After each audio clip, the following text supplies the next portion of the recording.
ఒకటో కొరింథీ రాసిన పత్రిక 4వ అధ్యాయం 1-4 వరకు నేను చదువుతున్నాను. ముందు ఒక వాక్య భాగం చదువుతాను, రెండవ వచ్చిన వరకు.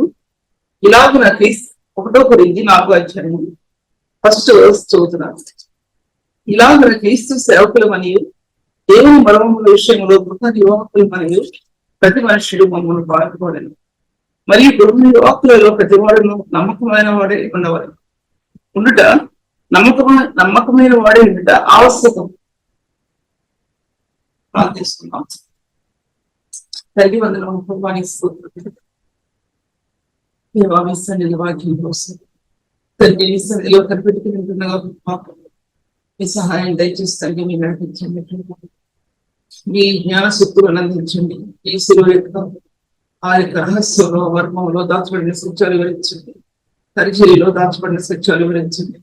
ఆత్మక్షేమం కలిగి దృష్టిని ఆటంకాలు తొలగించండి. సాధారణ ఆటంకాలన్నీ తొలగించేసి నీ పరిశుద్ధమైన సన్నిధి మాడి విశ్రమించమని తండ్రి ప్రార్థన అంగీకరించమని యేసునామములో స్తుతించి వేడుకుంటున్నాను. ఈ వాక్య భాగాన్ని నేను మాట్లాడలేదు, ఇదే మొదటిసారి నేను మాట్లాడుతున్నాను. ఏంటంటే ఇలాగున క్రీస్తు సేవకులు మరియు దేవుని మర్మముల విషయంలో గృహ నిర్వాహకులు మరియు ప్రతి మనుషులకు మమ్మ పాల్గొనలేదు. అపోస్తలుడైన పౌలు కొరింథీ సంఘానికి రాసినటువంటి ఆ మాటల్లో క్రీస్తు సేవకులము అన్న విషయాన్ని నేను మీతో మాట్లాడుకుంటున్నాను. క్రీస్తు సేవకులు అనే సంగతి యువకు ఎలా తెలుసా అని మీరు అనుకుంటున్నారు. నాకు ఎలా తెలుసా అనేది ప్రభు నాతో మాట్లాడిన మాటను బట్టి ఆ జీవితం నాకు ఇవ్వడింది. అంత పరిపూర్ణాలు కాకపోయినా క్రీస్తు సేవకులు ఏ విధంగా ఉండాలనేది నేను మీతో మాటలతో చెప్పడం లేదు. కొంతగిన 1-2 అయినా నేను అనుభవించి మీ దేవుని సన్నిధిలో మీ మధ్యలో పంచుకుంటున్నాను. ఈ జీవనమైన వాక్యాన్ని నేను ధ్యానించుకోవడానికి ఎప్పుడు ధ్యానించే విషయాలు కాదు. ఎన్నో సంవత్సరాల క్రితం ధ్యానించుకునే విషయాలు అవి సంవత్సరాలు గడిచే కొద్దీ ఉన్నతమైన మార్గంలో నిలబడ్డాయి. ఆ జీవనమైన వాక్యం రాను దానిలో ఉన్న సారాన్ని ప్రభు ఆత్మకు అందించడం వలన ఈ వాక్య భాగాన్ని మీ మధ్యలో పెడుతున్నాను. ఇది నేను మొట్టమొదటిసారి ఈ వాక్య భాగం నేను ఇంకా మాట్లాడట్లేదు.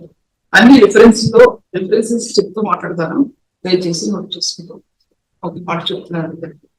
తర్వాత క్రీస్తు సేవకుడు అనే విషయం అనేది సేవకుడు అనబడే వ్యక్తి, సేవకురాలు అనబడే వ్యక్తి క్రీస్తుని వెంబడించేవాడు.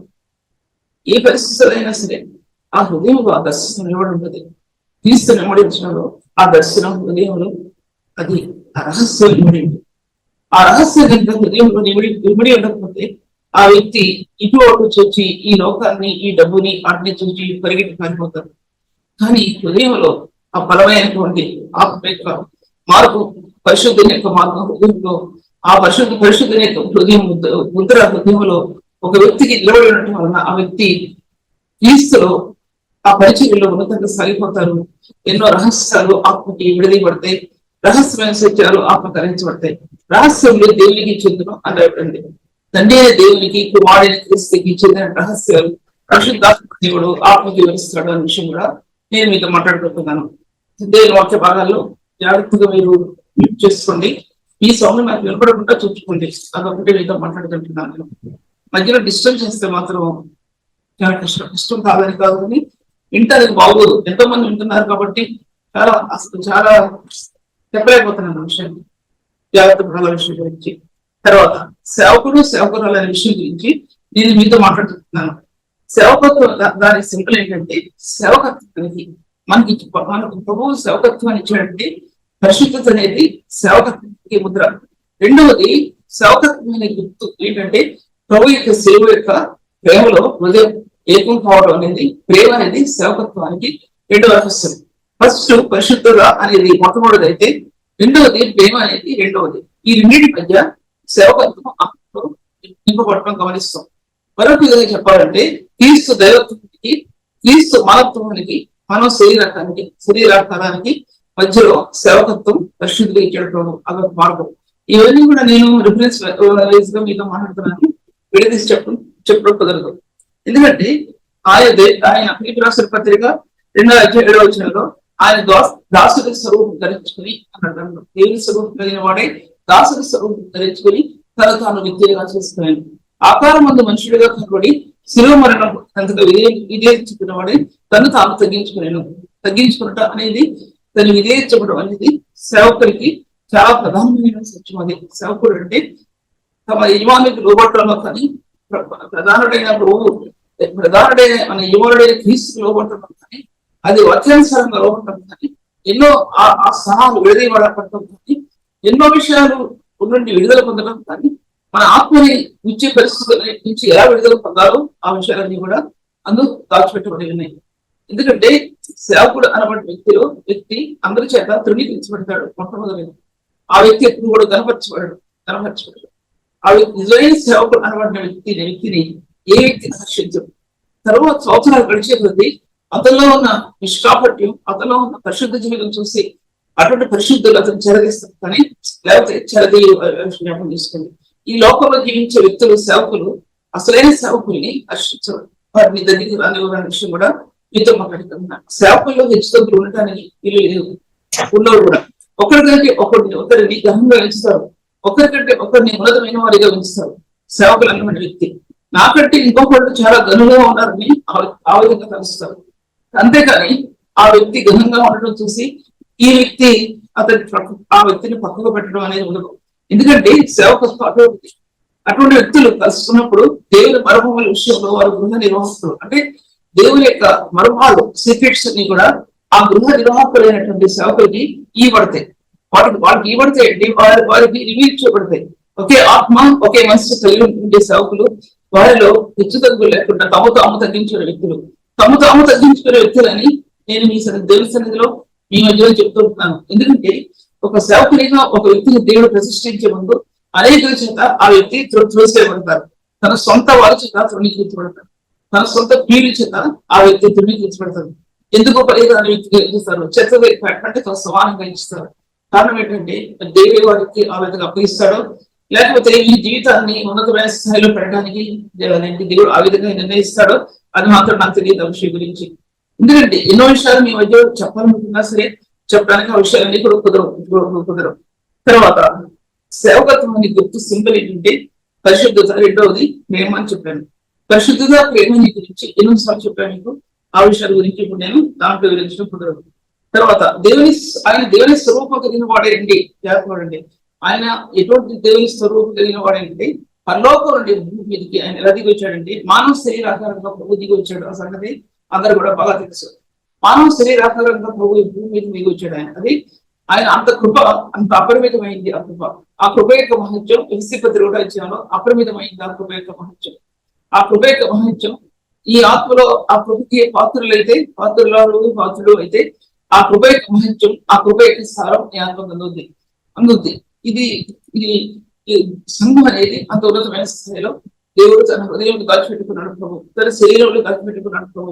ఆదికాండంలో ఆయన వేదనపడినప్పుడు లేకపోతే దానికి ముందుగా ఆ భూమికి పునాది వేస్తున్నప్పుడు నిరాకారంగా ఉన్న భూమి మీద ఆయన నిరాకారంగా ఉన్న శూన్యంలో ఆయన పునాది వేసినప్పుడు సంఘాన్ని కూడా ఆ నిరాకారంగా ఉన్న ఆ శూన్యంలో సంఘాన్ని ఏర్పాటు చేసుకుని సంఘాన్ని దాచిపెట్టాడు దేవుడు.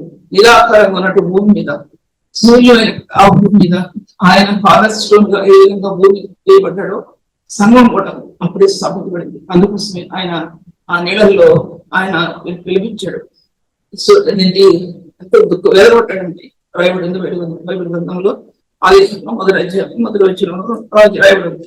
అంత నిరాకారంగా శూన్యంగా ఉంటున్నటువంటి ఈ ప్రపంచం అంతా కూడా ఒక గోడలాగా ఉన్నప్పుడు ఆ చీకటిలో ప్రభు నేటి సంఘం కోసం ఆ దినాల్లో 20,000 సంవత్సరాల పూర్వం ఆయన వేదపడినట్టు మనం గమనించుకుంటాం. చూసినట్లయితే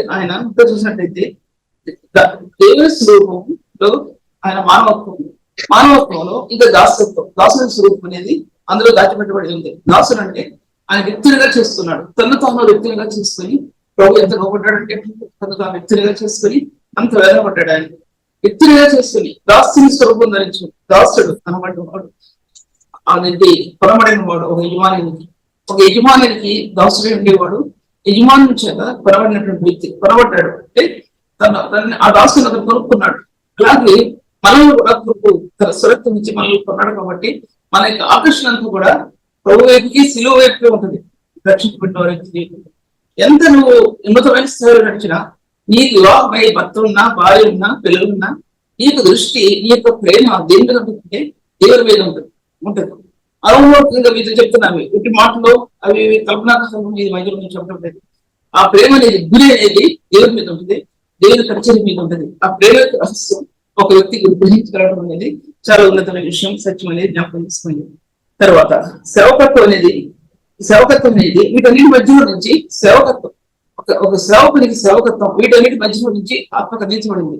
క్రీస్తు యొక్క దైవత్వం లేకుండా, క్రీస్తు యొక్క మానవత్వం లేకుండా, దాసుని స్వరూపంగా ఆ స్థానం లేకుండా ఆ వ్యక్తికి సేవకత్వం అనేది అందించబడదు. సేవకత్వం అనేది రుచి చూడకుండానే, సేవకత్వం అనేది ఆత్మ అందించకుండానే ఆ వ్యక్తి సేవ చేయడం అనేది అది అతనికి ఉపయోగకరం కాదు. ఎవరికైనా ఉపయోగం ఉంటుంది కానీ అతనికి ఉపయోగకరం కాదు. ఒక వ్యక్తి దేవుని ప్రేమ చేసి మాత్రమే సేవ చేయాలి, కానీ ఆయన ప్రేమ నన్ను బలవంతం చేయుచున్నది అని భయపడింది.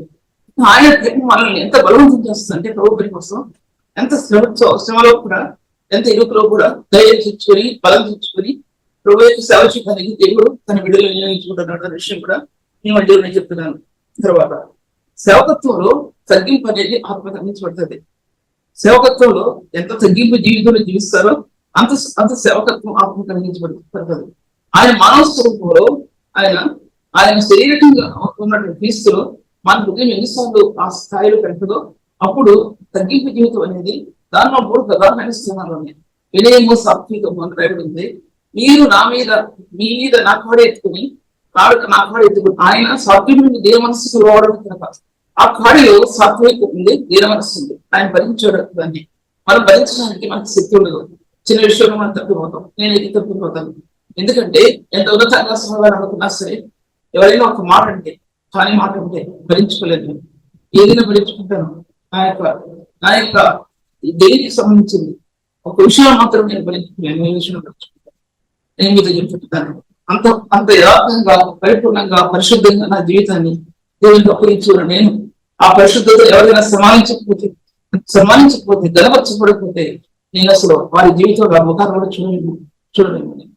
ఎందుకంటే అంత ఉన్నతమైన పరిచయం ప్రభు అప్పగించినప్పుడు కొంతమంది తృణీకరిస్తారు, కొంతమంది ఎదురు తిరుగుతారు, కొంతమంది గాయపరుస్తారు, కొంతమంది గాయపరిచి పారిపోతారు దగ్గర. ఎందుకంటే ఈ పరిశుద్ధమైన పరిచర్య వారి ఆత్మలకి సంతోషం కలిగేది, ఆనందాన్ని కలిగేది. పాపంలో ఉన్నటువంటి వారి జీవితాల్లో ఈ పరిశుద్ధమైన పరిచర్య వారికి ఆనందాన్ని కలిగేది, వారి జీవితాన్ని ఎత్తి చూపిస్తారేమో నాకు తెలియదు. అటువంటి వారు సేవకుల్ని, పరిశుద్ధుల్ని ఏ మాట్లాడటానికి కూడా వెళ్తారు. ఎందుకంటే అది చాలా భయంకరమైన విషయం. దానికి వాళ్ళు లెక్క అప్పగించుకోవాల్సింది బాధ్యత ఉందనే విషయం మీతో మాట్లాడుతుంటారు. తర్వాత దేవుడు తగ్గింపులో వినయాన్ని, సాత్వికాన్ని, ఆ కాడిని మన మీద మోపాడు. ఆయన మతస్వాత ఆఖరి పదవులో ఉంది. ఆయన దీన మనసు కలవాడు, ఆయన సాత్వికుడు దీన మనసు కలవాడు కనుక ఆయన తన కాడిని ఎత్తుకొని, ఆయన సాత్వికుడిలో దీన మనసు కలవాడు కనుక మీ మీద తన కాడిని ఎత్తుకొని అని. ఆ కాడిని భరించడం అనేది ఒక సేవా జీవితంలో అనేది ఎంత కష్టం అంటే దానిలోనే ఆ భారం భరించడం అనేది సేవ అక్కడ పుట్టుద్ది. ఆత్మ ఆ భారం భరించడానికి దేవుడు ఉపకరిస్తాడనే విషయాన్ని నేను మీతో మాట్లాడుకుంటున్నాను. తర్వాత అపోస్తల కార్యాలు రాయబడింది. ఆయన ఎంత దీనత్వం అంటే ఆ దీనత్వం బట్టి ఆయనకి న్యాయం దొరకలేదు. మనకు కూడా చాలా సార్లు దీనత్వం వహించినప్పుడు మనకి న్యాయం దొరకదు. న్యాయం దొరకదంటే చాలా హీనంగా ఇస్తారు, చాలా ఏంటి ఇలాగే ఉంటారు అని అంటారు. కానీ ప్రభు అన్నాడు, అటు వారిని ఆయన కనిపిస్తాడు. తను తాను తగ్గించుకున్నవాడు దైవ దృష్టిలో ఘనత పొందినవాడు. ఎవరు తమ తాము తగ్గించుకుంటారో దైవ దృష్టిలో ఉన్నతమైన స్థానాల్లో మనకు ప్రారంభించబడతారు. దీనులు భూమిని స్వతంత్రించుకుంటారు. దీనత్వం అనేది యెహోవా మందిరంలో యాచించే వారిగా చేస్తాడు. అటువంటి వారిని యాజకులుగా చేస్తాడు, బుద్ధిపలాడుకునే వారిగా చేస్తాడు. అది హోషేలో రాయబడి ఉన్నట్టు దానికి చిన్న పుస్తకాలు రాయబడింది. దేవుని హోషే 50 ఆమోసు మీకు మరి ఎక్కడ ఉందో కానీ వచ్చిన పుస్తకంలో అది రాయబడి ఉంది. తగ్గించుకుంటాడు దేవుని సన్నిధిలో వారిని యాజకులుగా, ఆయన సన్నిధిలో అడిగేవారిగా, దుఃఖపూరితంగా వారిని అడిగినప్పుడు వారి జవాబు వారి ద్వారా దేవుడు దర్శిస్తాడు. అది దేవుని వాక్యం చెప్తా ఉంది. సరే, తర్వాత ఇవన్నీ కూడా ఈ కాడిలో ఆయన కాడి అనేది శిలువ కాడి, ఆయన మోసిన కాడి అనేది శిలువ యొక్క కాడి. శిలువ యొక్క కాడి అంటే ఆయన భారం భరించాడు. శిలువ యొక్క పాడి అనేది అంత ప్రధానమైనది. దేవుని గ్రంథంలో పాత నిబంధన కొత్త నిబంధన మధ్యలో నిలబడినటువంటి శిలువ అనేది రహస్యాలు ఎవరికి అందించబడ్డాయంటే గృహ నిర్వాహకులకు అందించబడ్డాయి. దేవుని మందిరంలో గృహ నిర్వాహకులు ఉంటారు కొంతమంది ఏర్పరచుకుంటాడు. వారి హృదయాల్లో ఆ భారం పెట్టినప్పుడు వారికి రహస్యాలు విడదీయబడతాయి, మిస్టరీస్ విడదీయబడతాయి, దేవుని యొక్క రహస్య గుణాంశాలు విడదీయబడతాయి. ఎన్నో స్వచ్ఛమైనటువంటి మార్గాలు ఆ పూజ చూపించబడతాయి. అవి వారు మాట్లాడుకుంటున్నప్పుడు దేవుని సన్నిధి వారి మధ్యలో ఉంటుంది. ఇప్పుడు ఈ దినాల్లో ఆ స్థాయి కూడా కోల్పోతున్న పరిశుద్ధులు ఉన్నారు. ఎందుకంటే ఈ యజ్ఞ దినాల్లో ఆ స్థానాలు కూడా కోల్పోతున్న విషయం గురించి నేను మాట్లాడుతున్నాను. ఆ విషయం చెప్పడానికి నేను మీకు తీర్చిస్తున్నాను. ఆ విషయాన్ని దేని వాక్య భాగం చూసినట్లయితే కనుక ఈ పరిచర్య అన్ని స్థానాల్లో నుంచి ఆత్మీయుడు పరిచర్యంగా కూడా. ఎందుకంటే ఒక దాసుడు యజమానుడు వెంబడించాడంటే ఆ యజమానుడు ఆ దాసుడి మీద ఎంత ప్రేమ చూపిస్తే ఆ యజమాని వెంబడించాడండి. ప్రభు ఆ దినాల్లో భూమి ఉన్నప్పుడు ఎంతమంది స్త్రీలు, ఎంతమంది పురుషులు, ఎంతమంది పిల్లలు ప్రభు వెంబడించారండి. అరణ్యాల్లో వెళ్ళారు, కొండలు ఎక్కారు, ఎక్కడెక్కడ దాక్కు ఎక్కడ ప్రదేశాలు ఆయన ఎక్కడ వెళ్ళాడు. అది ఈ దినాల సంఘ వ్యవస్థలో అది చాలా ప్రధానమైన ఆకర్షణ. అంతర్యంలో ఆకర్షణ, దేవుని పరిశుద్ధ సంఘంలో ఆకర్షణ, ఆ ప్రేమ రహస్య పరిశుద్ధులలో ఆ ప్రేమ యొక్క స్థానాలు ఉన్నప్పుడు సంఘం ఆకర్షించబడుతుంది అనే విషయాన్ని నేను మీతో మాట్లాడుతున్నాను. తర్వాత ఆ ప్రేమ ఏంటంటే యోహాను సువార్తలో 12 అధ్యాయం 16వ వచనంలో రాయబడి ఉంది. ఒకడు నన్ను ప్రేమించినట వాడు నన్ను వెంబడించడు. ఒకడు నన్ను సేవించినట వాడు నన్ను వెంబడించడు. సేవించడం అంటే ప్రభుని సేవించడం అనేది పరిచయం. ఒక సేవించడం అనేది ఆయనలో ఉన్న ప్రతి స్థానాన్ని విప్పి ఇతరులకు ఉపయోగపరిచేది ఆయన సేవించడం. లేకపోతే ఆయన పరిచయం అనేది దానిలో ఒకరిని సేవించాడు కదా, అతను నన్ను వెంబడిస్తాడు ప్రభుని ఖచ్చితంగా వెంబడిస్తాడు. ఆది కాలంలో మొట్టమొదటి కాలంలో వ్యవస్థలో ఉన్నవారు ఈ దినాల్లో ప్రభు సేవలో పరిపూర్ణత చెందారంటే వెంబడించడంలో గల రహస్యం. అది రహస్యం వెంబడించడంలో గల రహస్యం ప్రేమలో హృదయం ఆకట్టుకుంటుందండి. హృదయం ఏకమవుతుంది రహస్యం. దానిలో ఎన్ని తొందరలు వచ్చినా సరే, ఎన్ని వచ్చినా సరే అవన్నీ కూడా తొలగిపోతాయంటే ఆ ప్రభు ప్రేమ నిలబడలేదు అన్నమాట. తర్వాత ఆ ప్రభు తండ్రి వారిని గర్వరిస్తాడని రాయబడింది. అది యోహాను సువార్త 12 అధ్యాయాలు 26వ వచనం. నా తండ్రి అతను గర్వరిస్తాడు, ఆయన గర్వరిస్తాడండి. ఎవరైతే ప్రభుత్వం ప్రేమించి వెంబడిస్తారో ఆ వ్యక్తిని ప్రభు గర్వరిస్తాడు. ఆయన చేతుల్లో గర్వరించబడ్డాడు. గొప్ప వారు ఆయన వారి సేవను ఆశ్రయిస్తాడు. చిన్న సేవలో కూడా ఆయన ఉంటే దాంట్లో చిన్న సేవలో కూడా ఆయన మనసు దాచిపడిపోయాడు. చిన్న పరిచయం కూడా ఆయన మహిమ ప్రత్యక్షంగా దాచిపెట్టాడు. పరలోకం యొక్క ధన్యతలు ఆ చిన్న పరిచర్యలో నింపుతాడు దేవుడు. ఎందుకంటే అంత సాత్వికమైన మనసు దేని మనసు దేవులో ఉంటుంది.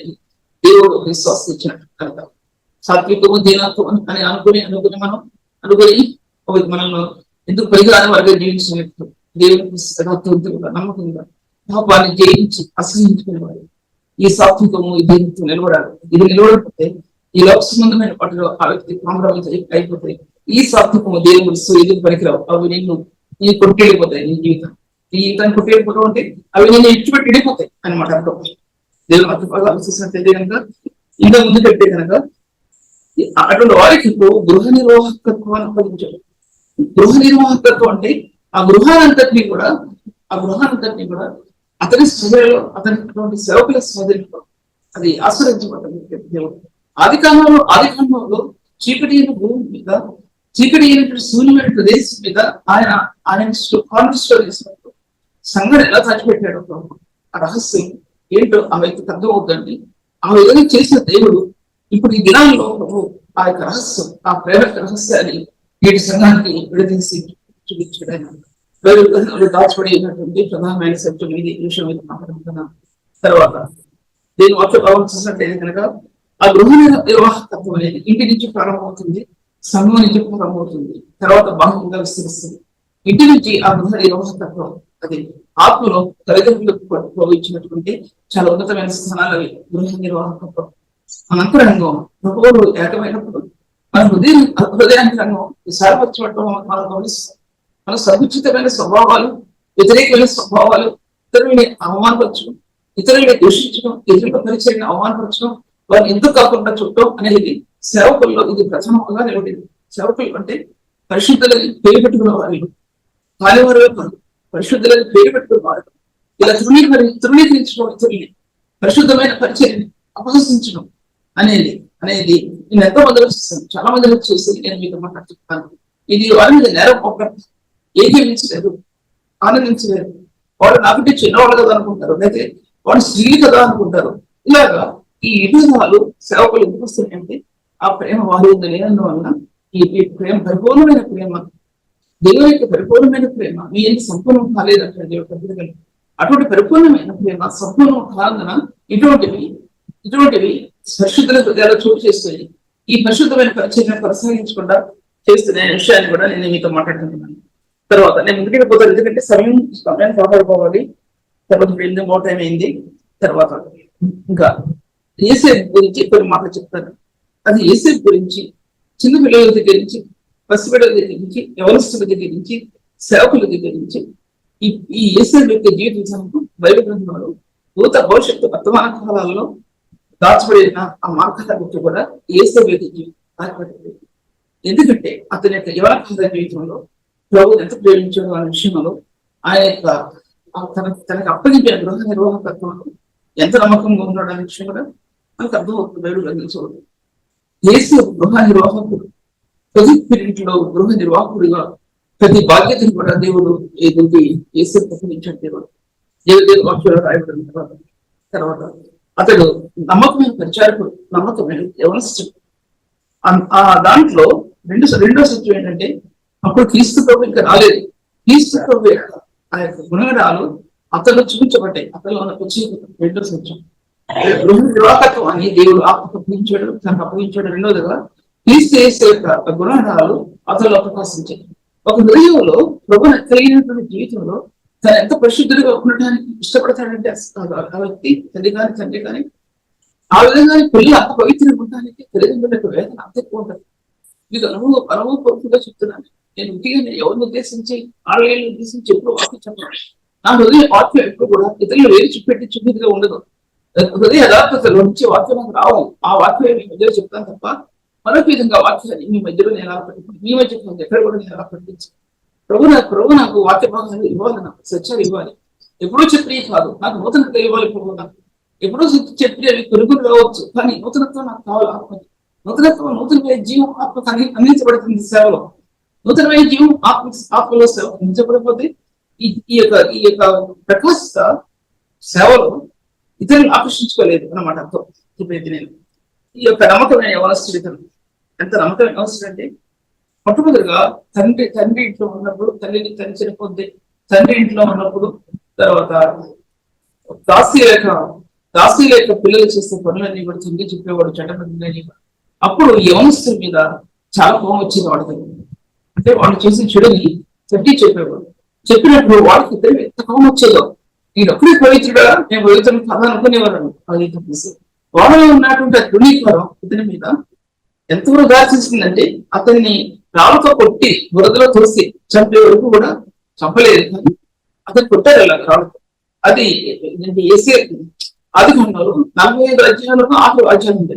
అప్పుడు అదేంటి వాళ్ళు అనుకుంటారు, మనం ఏసేపుని బ్రతిమలాడుకున్నప్పుడు, గుంటలో తోసినప్పుడు, బ్రతిమలాడుకున్నప్పుడు మనం వినలేదు కదా, అందుకోసం ఈ శిక్ష మన వైపు వచ్చిందని వారు మాట్లాడుకుంటున్నప్పుడు డివోర్స్ వారి మధ్యలో ఉన్నాడని సంగతి వాళ్ళకి తెలియదంటే ఏసేపుకి ఆ భాష వచ్చిందని కానీ ఏసేపు తన తమ్ముడని కానీ వాళ్ళకి తెలియదు. వాళ్ళు ప్రత్యేకపడతారు. అంటే అంత ద్వేషించారు అతన్ని. ద్వేషం ఇది అంత భయంకరమైనది. అలాగే సంఘ వ్యవస్థలో పరిశుద్ధి వ్యవస్థలు ఉంటే వారిని వాడుకోవడానికి బదులు వారిని ధృవీకరించేవారు ఎంతమంది, వారిని రాళ్లతో కొట్టేవారు ఎంతమంది, వారు మన కంటికి కనబడకుండా తోసేసేవారు ఎంతమంది ఉన్నారు. దేవుడు వారిని మరో చూడు వాడుకుంటాడు, మరో విధంగా వాడుకుంటాడు. అనే ఆ విషయాన్ని కూడా ఎన్నో సినిమాతో పేరు వచ్చి దేవుడు విషయాలు ఫలాన్ని ఉద్దేశించి చెప్పే కాదు, జనరల్గా సంఘ వ్యవస్థలో జరిగే విషయాలు మీ మధ్యలో చెప్తున్నాను. తర్వాత తన ఇంటిలో ఎంత నమ్మకస్తుడంటే తన తల్లి ఏకమైనా సరే తండ్రి యొక్క ప్రేమలో తన ఏకమైన ఆ ప్రేమ గుర్తుగా తండ్రి చేసేవాడంటే ఒక విచిత్రమైన అంగి, రంగురంగుల అంగి చూడండి. ఈ రంగురంగుల అంగి క్రీస్తు యొక్క యథార్థమైన స్థాయికి, నీతికి, ఆ రంగురంగులకి ప్రభు ధరించినటువంటి రక్తంలో పోతుంది. ప్రభు చనిపోయే ముందు ఆ రక్తంతో నింపిన ఆ అంగి దాన్ని చూచేయగా చూస్తా ఉంది. తండ్రి ఆ విధంగా అనుకున్నాడు. కానీ నేను మీతో చెప్పాను కదా, ఎంతో ప్రేమతో అంగీకరించాడు తండ్రికి, తన కుమారుడికి. ఎందుకంటే తన కుమారుడు ప్రియమైన కుమారుడు అనమాట. ఎంత ప్రేమించాడంటే పాపాన్ని అసహించుకుని నీతిని ప్రేమించి అయోనిస్తున్న జీవితం అతని తండ్రి హృదయంలో ఒక ముద్ర వేయబడిందండి. అలాగే మన యవన జీవితం కానీ, మన యొక్క ప్రభువుల జీవిత విధానం కానీ, పరిశుద్ధంగా మన జీవిత విధానం కానీ, మన హృదయంలో వేసిన ఆ ముద్ర, తండ్రి మన హృదయంలో వేసిన ముద్ర, కుమారుడైన క్రీస్తు రక్తాన్ని బలిగా అర్పించిన ఆ ముద్ర మన హృదయంలో ఎన్ని ఉన్నతమైన పెట్టబడుతుందంటే తండ్రి సంతోషించి ఆ దర్శనాన్ని, ఆ యొక్క మిస్ట్రీస్ అన్ని కూడా, అంటే మిస్ట్రీస్ అంటే ఆ రహస్యాలని కూడా విడదీయబడటానికి ఆ ముద్ర ఒక హృదయంలో ఉందనే విషయాన్ని, ఒక హృదయంలో, ఒక పరిశుద్ధ హృదయంలో ఉందనే విషయాన్ని నేను మీతో మాట్లాడుతున్నాను. తర్వాత అతన్ని కొడతారు, లేకపోతే రాళ్ళు పెట్టి అతను హెబ్రోన్లో నడుచుకుంటూ వెళ్ళాడు. హెబ్రోన్లో శ్రమకి గుర్తు, శ్రమలకు గుర్తు. ప్రభు నడిచినటువంటి మార్పు అది హెబ్రోన్ మార్పు. హెబ్రోన్ మార్పు అనేది ఆదికాండం నుంచి కూడా ప్రారంభమైంది. ఆదికాండం అబ్రహాములో బలిపీఠం కట్టాడు. 13 అధ్యాయం మొట్టమొదటి షెకీములో కట్టాడు, తర్వాత హెబ్రోన్లో కట్టాడు. హెబ్రోన్ స్థానం క్రీస్తు బలియాగానికి గుర్తు. ఆయన ప్రభు ఉత్తరగంతో నడిచినటువంటి ఆ యొక్క హృదయమైన మార్గం అనేది సులువ మార్గం. అదే మార్గం నడిచేటువంటి 2000 సంవత్సరాల క్రీస్తు సూర్యుల్లో ఉన్న శ్రేష్టమైన దాంట్లో ఉద్యోగిస్తున్నాడు.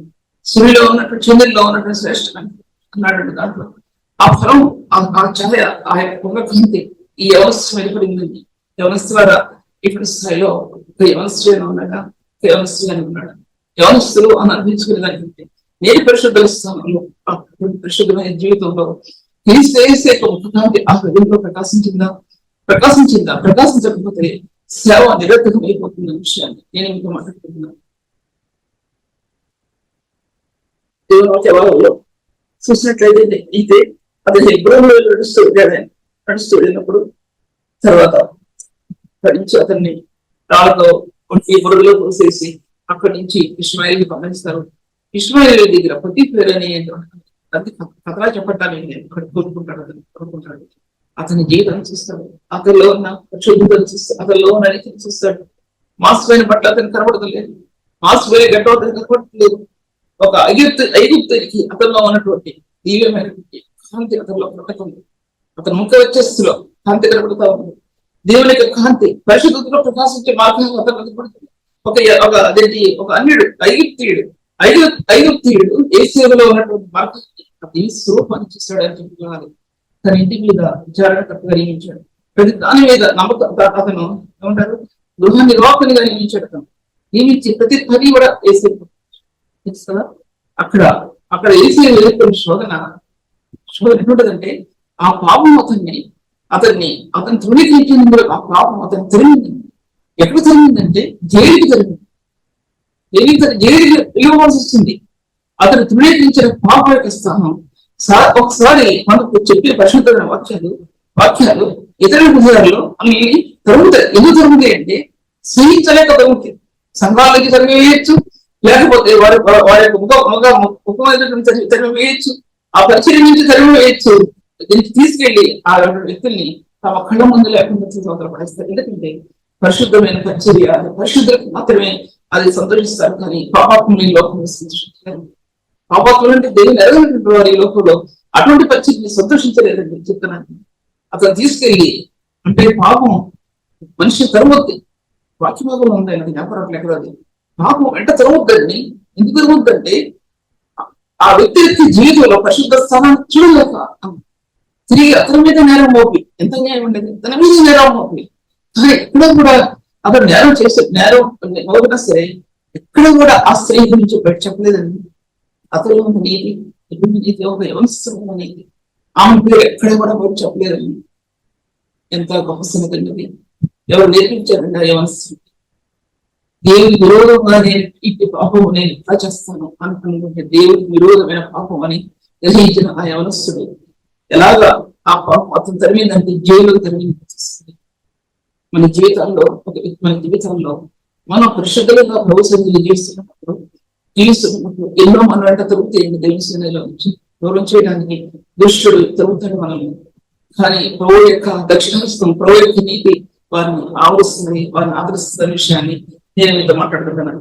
తర్వాత ఆ పొద్దు ఇంట్లో ప్రతి ఒక్కటి అనుసరించబడిందండి. ఇంటిలో ఏమి, లోపల ఏమి, ఇంటి బయట ఏంటి, పొలంలో ఏమి, తర్వాత ప్రతి స్థలంలో అతను అడుగుపెట్టిన ప్రతి స్థలాన్ని కూడా దేవుడు ఆశీర్వదించాడండి.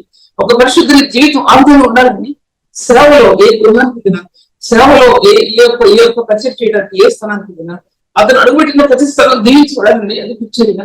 తను మాట్లాడే ప్రతి మాట దీవించబడాలండి. అది పరిచర్య. అది పరిచర్య. ఎంతసేపు తోలనాడే పరిచర్య కాదు, ఎంతసేపు కోట్లు కొట్టి పరిచర్య కాదు. దేవుడు వాక్యం బట్టి మాట్లాడాలి. దేవుడు వాక్యం లేకుండా ఒక వ్యక్తి ఇష్టాసనంగా మాట్లాడటానికి కుదరదండి. దేవుడు వాక్యం ఆసరాలు లేకుండా మొట్టమొదటి తన హృదయం అక్కడ కనబడాలండి. తన హృదయం కనబడుతున్నారు, ఇతరుల హృదయాన్ని అక్కడ కనబడడానికి వెళ్ళేది. తన నిర్దోషత్వం, తన యథార్థత, తన పరిశుద్ధ జీవితం, తన వాక్య భాగంలో నుంచి అది హృదయం బయటికి రావాలండి. బయటకు వస్తేనే అది సేవని ఆశ్రయించి తన లేకుండా, తన జీవితం లేకుండా, తన కుటుంబం లేకుండా ఇతరుల్ని ఎంతసేపు వేలు పెట్టి తిట్టి కొట్టే పరిస్థితుల్లో సేవ కొట్టే కనుక పరిచయం రాణించిన విషయాన్ని నేను మీతో మాట్లాడుతున్నాను. నేను వాక్య భాగంలో విచారణకర్తగా తను నియమించబడ్డాడు.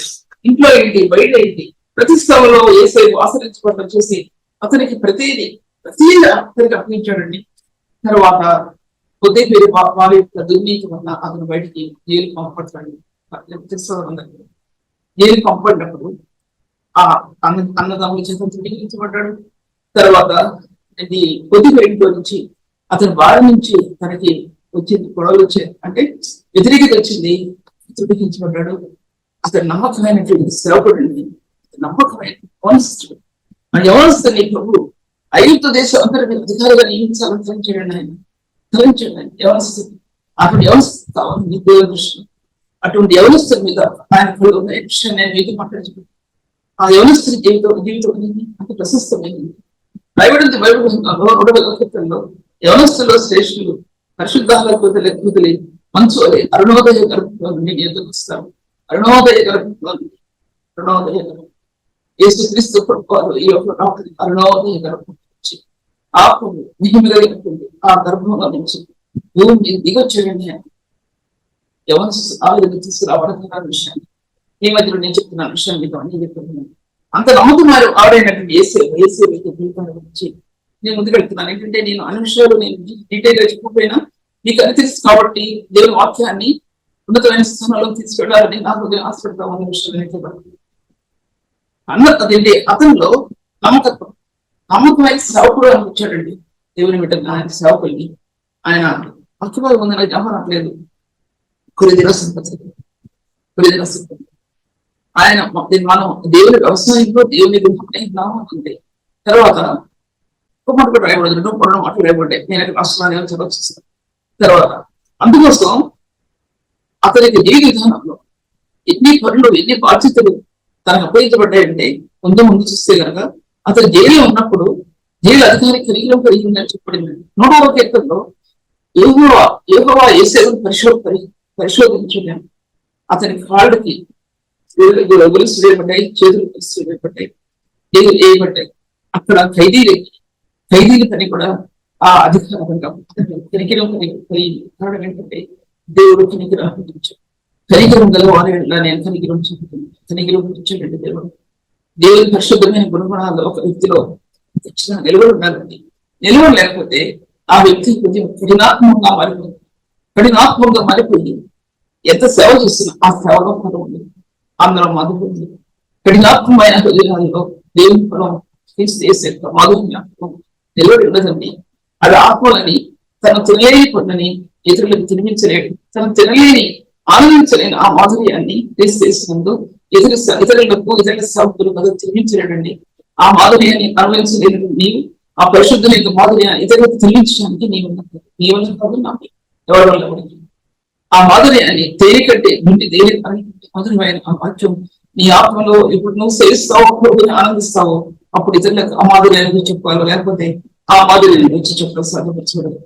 తర్వాత అతనికి జీవిత విధానంలో చాలా దేవుని గుణాలు వర్తిల్లాయండి, నీతి వర్తిల్లింది, యథార్థత వర్తిల్లింది, పరిశుద్ధత వర్తిల్లింది. అలాగా దేవుని గుణగణాలన్నీ దేనత్వం వర్తిల్లింది. ఆయన దేవుని శాఖ పరిశుద్ధమైన గుణంగా తులసి రాసిన పత్రికలో రాయబడినటువంటి ఆ గుణగణాలు, అది నిర్గమకాండంలో రాయబడిన ఆ గుణగణాలు, అలాగా బైబిల్ గ్రంథంలో ఎన్ని చోట్ల స్తంభాలుగా నిలబడ్డాయి పరిశుద్ధి గుణగణాలు. బైబిల్ బృందాలు బలమైన స్తంభాలు నిలబడి ఆ గుణగణాలు నేటి పరిశుద్ధుల మధ్య నిలబడాలని ఆశపడ్డాడు. నేటి పరిశుద్ధుల మధ్యలో నిలబడితేనే ఆ పరిశుద్ధమైన సంఘం వారాన్ని మొయ్యగలిగింది.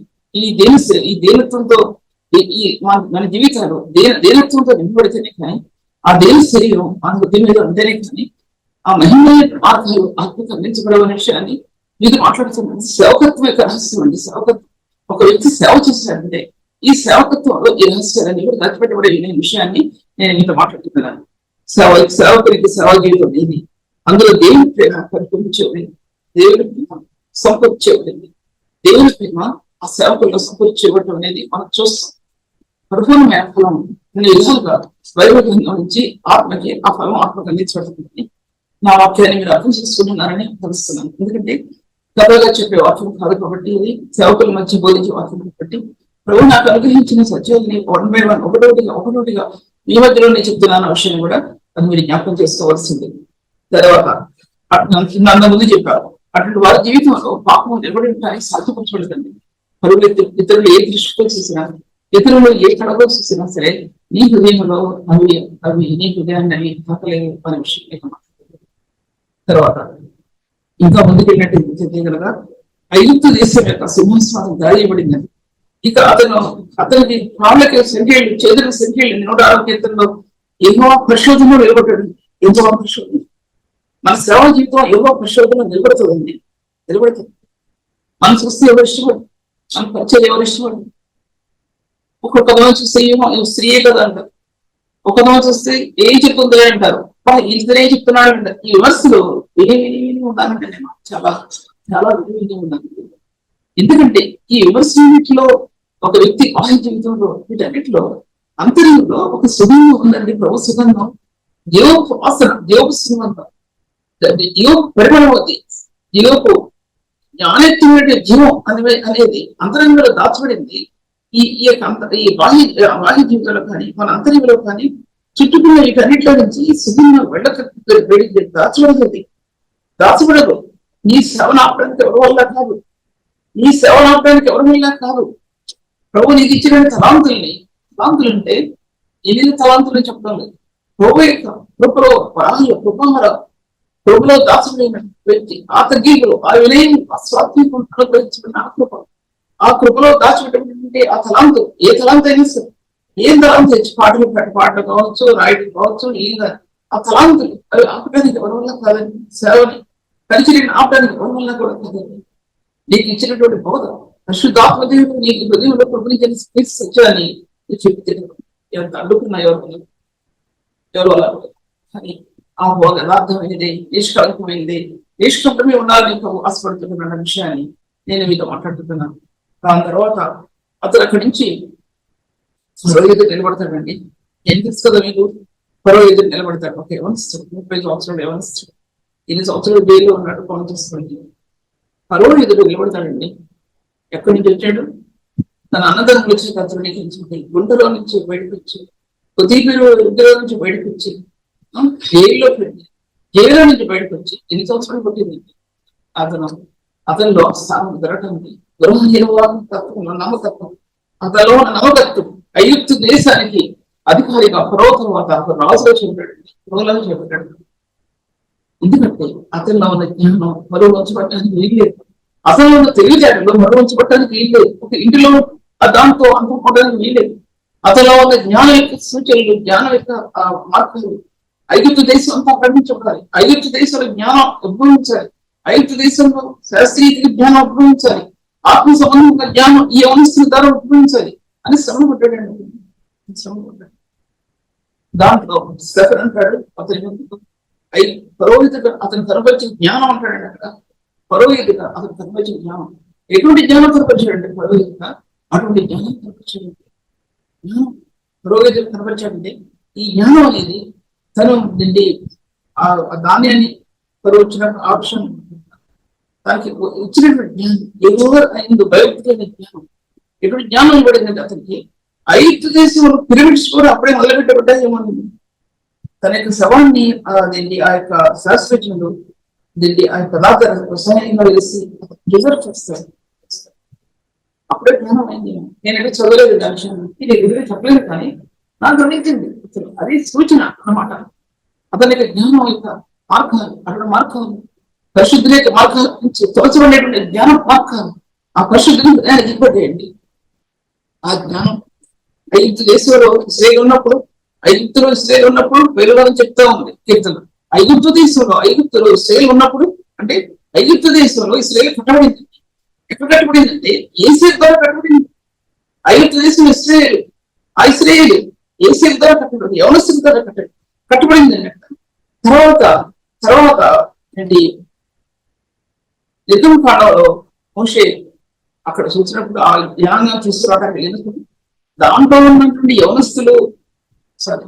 యవనస్తుడైన ఏసేపు జీవిత విధానం ఎలా కట్టబడిందంటే ఎంతో మంది అయిపోయారండి. తర్వాత యాకూబుతో పాటు ఇంతమంది 70 మందిలో చెప్పిన 72 మంది తెలియదు. అందరూ వాళ్ళకి వచ్చినప్పుడు గొప్ప బలమైన జ్ఞానం అయిపోయిందండి. ఇస్రాయేలు బలమైన జ్ఞానం. ఐగుప్తులో ఇస్రాయేల్ అనేది మొట్టమొదటి ఐగుప్తులో కట్టబడింది, ఎవరోలో కట్టబడింది, ఏసేపులో కట్టబడింది.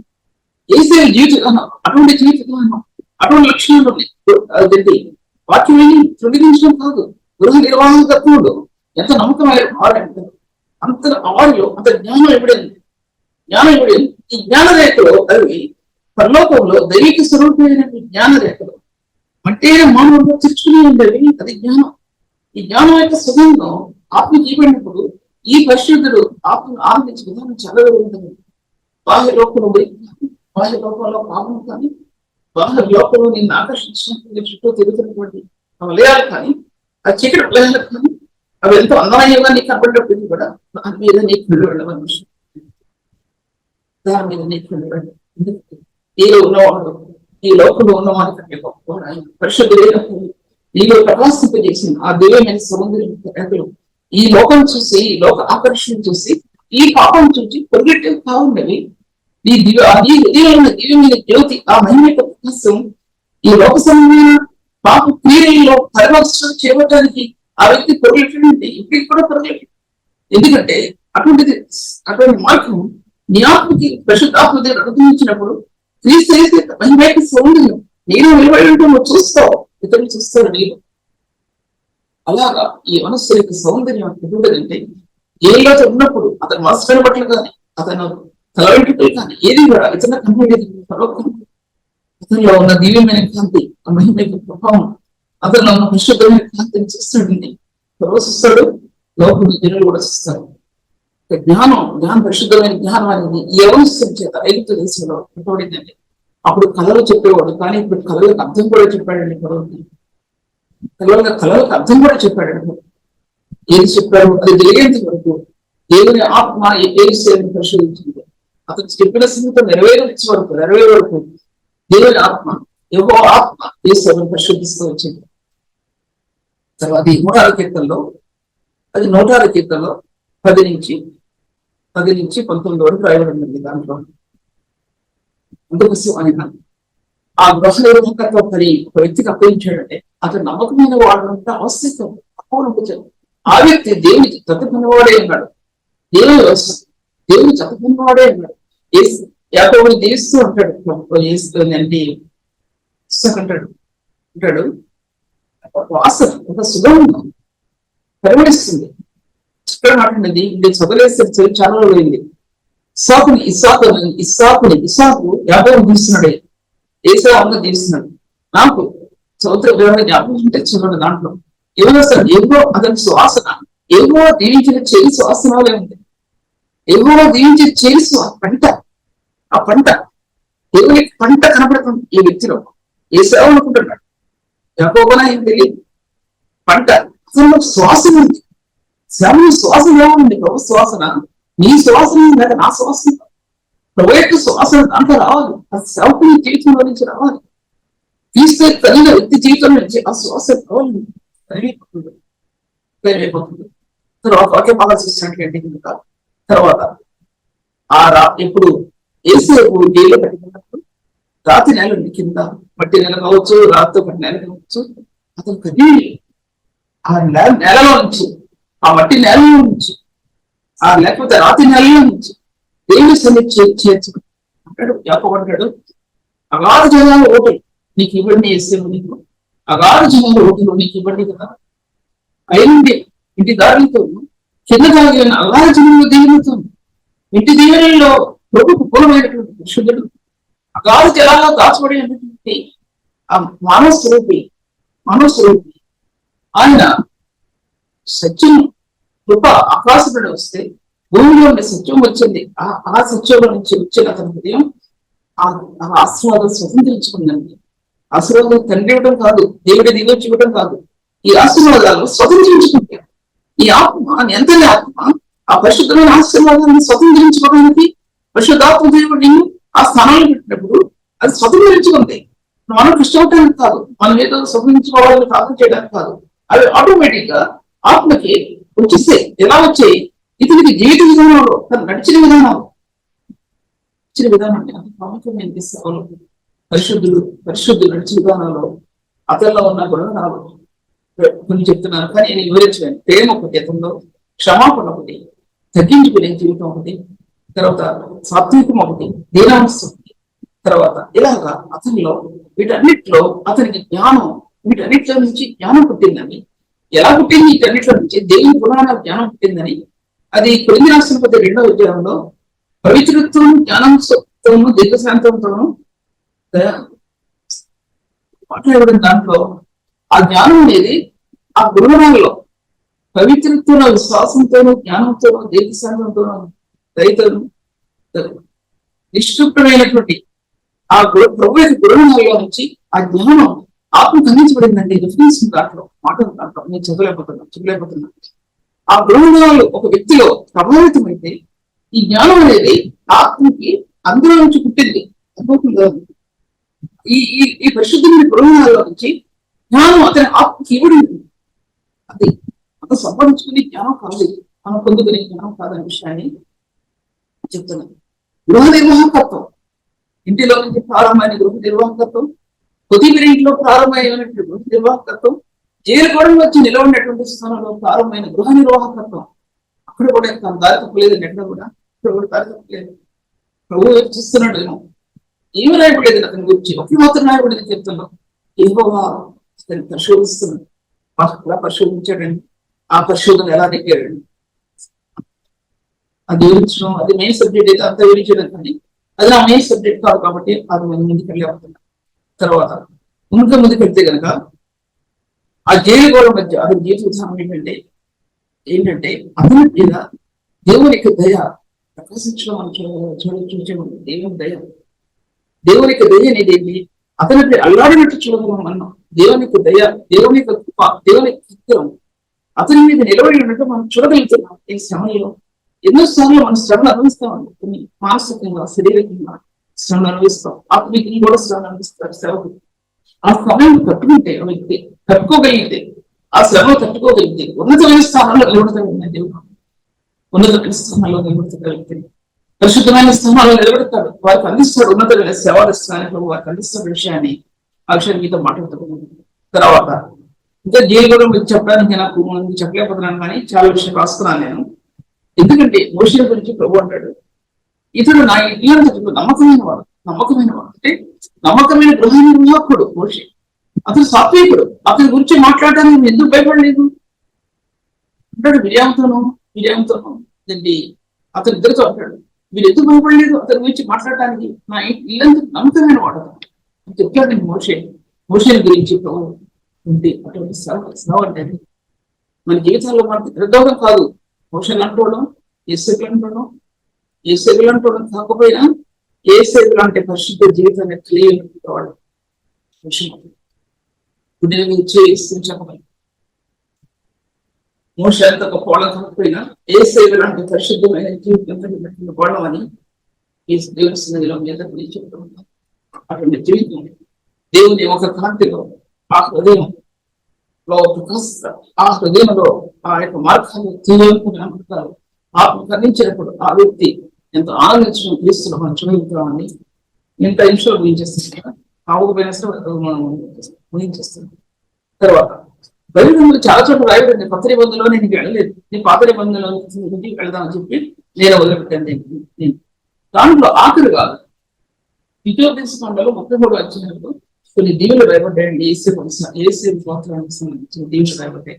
అది కూడా నేను పెద్ద సబ్జెక్ట్ గా మెయిన్ సబ్జెక్ట్ గా మాట్లాడేటువంటి మెసేజ్ ఉండే కానీ ఒక్కడు కూడా నాకు జ్ఞాపకం లేదు. ఏం మాట్లాడానో నేను చూస్తే కానీ నాకు తెలియదు ఏం మాట్లాడింది విషయం పాత్ర చూస్తే కానీ ఒక్కడు కూడా నాకు ఒక్క లైన్ కూడా నాకు జ్ఞాపకం లేదు. ఒకడు మాత్రం నేను చెప్తుంటాను. ఒక పక్క సూర్యుని ఒక పక్క చంద్రుని, ఒక పక్క లాస్ట్ అధ్యాయంలో ఉంది ద్వితీయోపదేశం సూర్యులో ప్రకాశించే తేజమయం, చంద్రుల్లో ప్రకాశించే ఒక విధమైనటువంటి మహిమకు ప్రకాశంలోకి అనుసరించే మార్గం. సూర్యుల్లో అగ్ని అంటే ఆమయం, చంద్రులో మహిమ అంటే ఆమయం. పరమగీతాలు రాయబడినట్లు సంధ్యారాగం చూపొట్టుచు చంద్రమేమో అందం కలది అనేది చంద్రుల్లో కనబడది. సంధ్యారాగం చూపొట్టుచు చంద్రమేమో అందం కలది. సూర్యుని అంత స్వచ్ఛమైన కళలది. సూర్యులో ఉన్న స్వచ్ఛమైన కళలు అగ్ని వంటి ఆ కళలు కాల్చి వేసేటువంటి ఆత్మ చంద్రులో ఆ ఫలం ఇవిడి వేసి ఆ ఫలానికి ఇవిడి అందులో ఉన్న మార్గాలకి ఇవ్వండి. నీ భూమి ఫలవంతమైంది. ఎందుకంటే ప్రభు యొక్క రారాజైన క్రీస్తు కొత్త నిబంధనలో ఉన్న మార్గాలు నీ జీవితంలో, నీ భూమిలో, నీ హృదయంలో ఫలవంతమైంది. అక్కడ చెప్పాను అంతే. ఆ విషయాన్ని నేను రాశాను కానీ చెప్పాను కానీ అప్పుడు కూడా నాకు చెప్పలేదు. నాకు ఏది అవసరమో దేవుడు అదే ఇచ్చాడు నాకు. ఎందుకంటే అన్ని చెప్పలేను కాబట్టి ఇప్పుడు సమయంలో 50 minutes లో అన్ని విషయాలు చెప్పాను కాబట్టి సూర్యుడు ఏంటి స్వచ్ఛమైన కృషి కలదే రాయబడినటువంటి సంధ్యారాగం అనేది ఎలా పుట్టిందో, కాంతివంతమైనటువంటి ప్రభు యొక్క మార్గం తేజస్సు ఎలా పుట్టిందో అది నీ హృదయంలో పుట్టిందేసావు. నీ హృదయంలో పుట్టింది దానికి నువ్వు ధన్యుడు అటువంటి ధన్యత దానికి చాలా ఉంది కదా అని చెప్పడం విషయం ఇంటి మీద మాట్లాడుతున్నాడు. నేను వాక్య భాగంలో అన్నాడు ఆయన, ఎందుకంటే నువ్వు దేవుని వ్యవసాయం, దేవుని పంట భూమి నీకు ఇవ్వడింది. ఈ భూమి ఫలవంతమైంది. ఎందుకంటే ఈ భూమి పంట, ఆ పంటను ఫలించడానికి మార్గం జరగబడింది. లేఖనాల నుంచి మార్గం జరగబడింది. నీ ఆత్మీయ స్థితి ఫలించడానికి ఆ ఉన్నతమైన మార్గం నీకు ఇవ్వబడ్డాయి. ఫలవంతమైన భూమి నీకు ఇవ్వబడింది. ఈ గృహ నిర్వాహకత్వం ఎంత ఉన్నతమైన స్థానాలు తీసుకెళ్ళిందంటే అంత ఉన్నతమైన స్థానాలకు తీసుకుని వెళ్ళింది. తర్వాత ఇంకొక దేవుని చెప్పి జీవిస్తుంది. తర్వాత యేసేవుని తండ్రి జీవిస్తాడండి, జీవిస్తాడు. ఇన్ని ఆశీర్వాదాలు జీవిస్తాడంటే ఆదికాండంలో ముఖ్యంగా వచ్చినవారు 15 నుంచి 20 వచనాలు రాబడింది. ఎన్ని దీవిస్తాడండి. నీ తండ్రి దీవెనుడు, నీ పూర్వీకుల దీవెనుడు, అబ్రహాము ఇస్సాకు యాకోబుల దీవెనుడు, అలాగా ఒకదాని మీద ఒకటి తండ్రి దీవెనుడు, నీ పూర్వీకుల దీవెనుడు, నీ తండ్రి దేవుని దీవెనుడు. ఎన్ని దీవెనలు అనేవి. ఒక వ్యక్తి ఆత్మలో పరిశుద్ధుడే కొనసాగించబడినప్పుడు ఎటువంటి వాటికి అభివృద్ధిపరచబడతాడండి. తను అనుకున్నాడు యేసేపు విషయం లాస్ట్ ఏం చేస్తాను, తనలో ఉన్న ప్రేమ గురించి ఒక మాట చెప్పి ఏం చేస్తాను. ఏసేపు యాకోబుని తెలుసుకోవాలి. గోషెన్ దేశంలో అక్కడి నుంచి యేసేపు వస్తాడు, అక్కడ ఆగుతాడు. తన తండ్రి ఒంటెల మీద రథాలు కాదు ఒంటెల మీద ఆ వాటి మీద ఎక్కి తను వస్తున్నాడు. తండ్రి తను రథం మీద ఎదురొస్తున్నాడు. దూరం నుంచి తండ్రి చూశాడండి. ఆ రథం తిరిగి పరుగునా వెళ్ళి తండ్రి భుజం మీద పడి ఏడుస్తాడండి. తండ్రి భుజం మీద పడి ఎక్కి ఏడుస్తాడు. తండ్రి కుమారుడు ముఖం మీద పడి ఎక్కి ఏడుస్తాడండి. ఇది ప్రేమలో పరిశుద్ధుల ప్రేమలో నీకు దొరకకపోతే నీ జీవితం ఆశ్రయించు. నీ జీవితం ఆశ్రయించు. అటువంటి ప్రేమ నీకు లభించకపోతే క్రీస్తులో దేవుని సన్నిధిలో నీ హృదయం ఆ విధంగా తపర్చకపోతే ఈ ఆశీర్వాదం నీకు రావు. ఈ ఆశీర్వాదం నీకు రావు. ఎంత వేదనపడతావో ప్రభు దగ్గర, నీ కన్నీళ్ళు ఎంత కలుస్తావో ఈ ఆశీర్వాదం నీకు ఇవ్వడితే ప్రభు ఆశీర్వదించు. దేవానికి వందనాలు. ఈ వాక్యం ఈ స్థాయి తీసుకొచ్చినందుకు నీకు ఈ వాక్యాన్ని ఫలించండి. ఈ వాక్యాన్ని ఫలించండి. అది నీ వంతు ప్రభావ, నా వంతు నేను చేశాను కానీ నీ వంతు నేను చేయాలి తండ్రి. బహు శ్రమలో ఇరుగుల్లో ఈ వాక్యాన్ని ఈ సన్నిధిలో ప్రకటిస్తుండగా ఆత్మకి నెమ్మది వంటి సమాధానం ఉండి, గృహంలో నెమ్మది ఉండి, ప్రతి పరిస్థితిని స్వాధీనపరచుకుంటారు.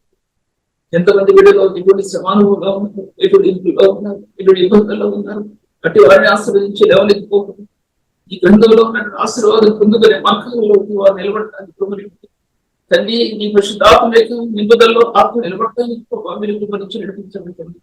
మీరు ఆశీర్వదించమని ప్రార్థన యేసు నామములో స్తుతించి వేడుకుంటున్నాను తండ్రి. ఆమేన్.